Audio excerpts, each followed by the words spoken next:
فاللهم احفظ لنا أحبابنا واجبر خاطرهم بأن يروا الحنان منا، ولا تتوفانا إلا وأنت راض عنهم وعنا. يا صباح الورد وصباح الفل، ازيكم اخواتي؟ عاملين ايه؟ يا رب تكونوا بخير. سامحوني لو صوتي رايح شويه، بس انا واخده دور كده برد جميل جدا بقالي كذا يوم. اللهم صلي وسلم وبارك على سيدنا محمد وعلى اله وصحبه اجمعين.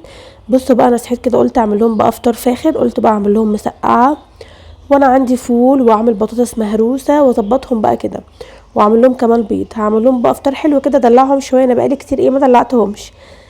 نسمي الله كده ونبدأ بقى. اول حاجة بحمر البتنجان وبعدين بحمر البطاطس. النهاردة هشارككم روتين اليوم كله ان شاء الله من اوله. بصوا البتنجان اهو انا بحمره، وبرده البطاطس حمرتها خلاص. ممكن لو انت مش عايزة تحمريها في الزيت ترشي عليها زيت وتحطيها في قلب الفرن من جوه. بصوا حبايب قلبي، دي بقى البطاطس اللي هي المهروسة اللي هي بالثوم. وهنا حطيت في الصلصة بتاعتي المسقعة اللي هي البتنجان والبطاطس.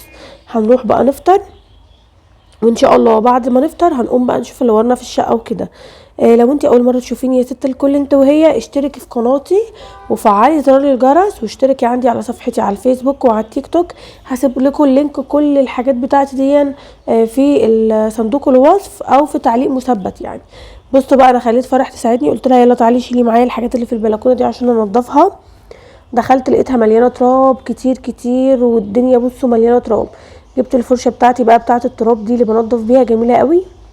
بدات ان انا انضف التراب من كل حته. التراب لما بيكون في المكان كده بيضايق بقى، وتحسي بطاقه سلبيه كده مش حلو. المهم مسكت الفرشه وهي ما شاء الله حلوه قوي، وساعات بتغنيني عن الزعافه يعني، لان ليها دراع كده بطولها. نضفت كل التراب بقى من على السقف فوق كمان، ومسكت المقشه برده ونضفت الدنيا كده. بصوا الستاره بتاعتي دي انا كنت شلتها وغسلتها بتاعت البلكونه. عشان برضو كان في ناس قالت لي مش بتشيليها، انا بشيلها على طول وبغسلها، بس مش بصورها يعني لان ببقى واقفه على السلم، فبخاف بصراحه اقع لان هي فوق خالص في السقف من فوق.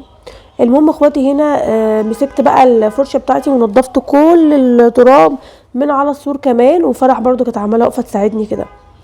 بصوا جيت اشيل البنطلون ده لقيته لسه ما نشفش، انا كنت نشره الصبحيه بدري ولسه ما نشفش، فهعمل بقى وخلاص وامري الى الله، وبعد كده ممكن ابقى اغسله تاني. زي ما قلت لكم الدنيا كانت مليانه تراب وكان لازم ان انا انضفها، ما كانش ينفع اسيبها اكتر من كده. الشباك برضو ده مسكته كده نضفته من بره ومن جوه كمان، هدخل انضفه ان شاء الله، عشان التراب مش حلو يا جماعه، اصلا بيضايق وبيعمل ريحه كمكمه كمان في المكان. بنضف برضو الشيش بتاعي كويس قوي، وبرضو هعمله هجيب له يعني ملمع المعه بيه عشان يبقى شكله كويس كده قدام عينينا. انا ساعات بدخل اقعد انا والاولاد في البلكونه كده نغير جو واخليهم يقعدوا يلعبوا حواليا. الورقه دي اتحطت على الارض والولاد كانوا دالقين ميه فاتلزقت، فانا برضو هشيلها معاكم وامسح الارضيه يعني. المهم يا ست الكل، انت وهي برضو لو انت وراكي حاجه اوعوا اعمليها.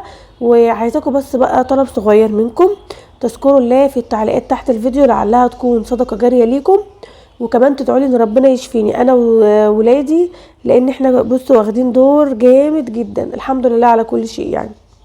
فالروحه بقى ايه واقفه، قلت لها تعالي بقى كده يلا عشان انا عايزه امسح المكان. جبت بقى الميه وحطيت فيها معطر الارضيات. بستخدم بتاع مايوي اسمه سيكريت جاردن، حلو قوي لونه لبني كده. وبحط شويه من الاريال. خليت برضو فرح تساعدني كده وتمسح معايا شويه، قلت لها يلا امسحي يا فروحه. وبعد كده بقى اخواتي جبت، كان عندي علبة كريم كده منتهي الصلاحية من فترة كنت ناسياه، كان تحت السرير. معرفش الولاد كانوا وقعوه بقى ازاي تحت المرتبة. فقلت خلاص هجيبه لمع بيه الخشب. عايزه اقول لكم بيلمع حلو جدا جدا، وبيخلي ان الخشب ما يجيش عليه تراب. طب لو انت عاوزه تعملي حاجه تلمعي بيها الخشب، ممكن تجيبي شويه خل وتحطي عليهم نقطه من زيت، اي زيت بقى، اي زيت طعام او زيت جونسون بتاع الاطفال ده. هنا بقى زنازينه بيحب يقف في البلكونه كده، يقعد في المشايه بتاعته ويقعد يتشمس، فانا بحطه كده وانا بقى بنشر بعمل الحاجه بتاعتي عشان ما يقعدش يعيط. عايزه اقول لكم هو اصلا ما بيحبش المشايه، بس عشان خاطر بقى انا مضطره ان انا اقعده فيها شويه عما اخلص اللي ورايا. جبتها له بس يعني يقعد عليها 10 دقايق بالكتير، وبعد كده يقعد يصرخ اهو. بصوا زعل اهو. قلت له خلاص هنشر الهدوم في السريع كده وهشيلك يا قمر انت. ادعوا له برده زي ما قلت لكم، كان واخد الدور هو يعني، جوزي خد الدور. وبعد كده وزين اصلا كان متطعم، بعد التطعيم بيومين لقيته تعب جدا. رحت للدكتور بيه واداله بقى مضاد حيوي وادويه وكده، وربنا يشفيه يا رب ويعافيه.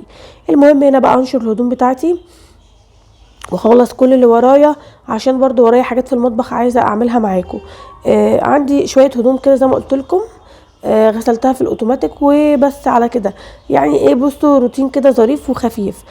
طبعا البلكونه يا جماعه برضو لازم يعني نحافظ عليها، ما ينفعش تسيبيها يبقى مليانه تراب او كده. المهم اخواتي تعالوا بقى يلا نعمل النهارده لحمه. اللحمه حبايبي الغاليين، انا بجيب لحمه تبع منافذ بيع قوات المسلحه. بشتريها وبصراحه حلوه قوي وبتنفعني، وسعرها مهاود على قد الايد. 105، وفي بعض العربيات بتباعها ب110. بصوا انا هوريكم الطبق. طبعا انا وريتهولكم كتير اهو الطبق اللي في ايدي دون حبايبي. بجيب انا الوش الفخده، بجيب قطعه من وش الفخده وبحطها كده بقى، ومعايا العظم ده اهم حاجه بيديكي طعم للشوربه عسل. العظميه اللي فيها النخاع دي يا جماعه عايزه اقول لكم يعني من احسن الحاجات اللي بتعمل شرب. هجيب بقى بهارات لحمه واحطها، وهجيب شويه 7 بهارات، وهجيب حبهيتين 2 حبهان وهحطهم، افتحهم كده بالسكينه واحطهم.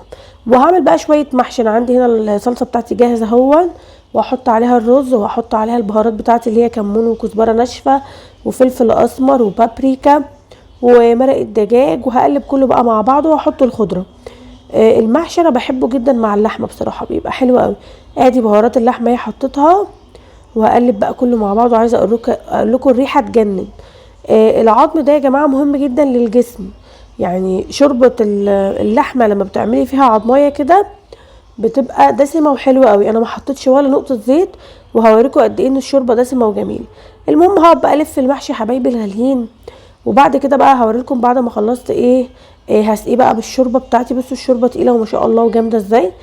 دي بقى شوربه لحمه كانت عندي اصلا قديمه غير الشوربه بتاعت النهارده.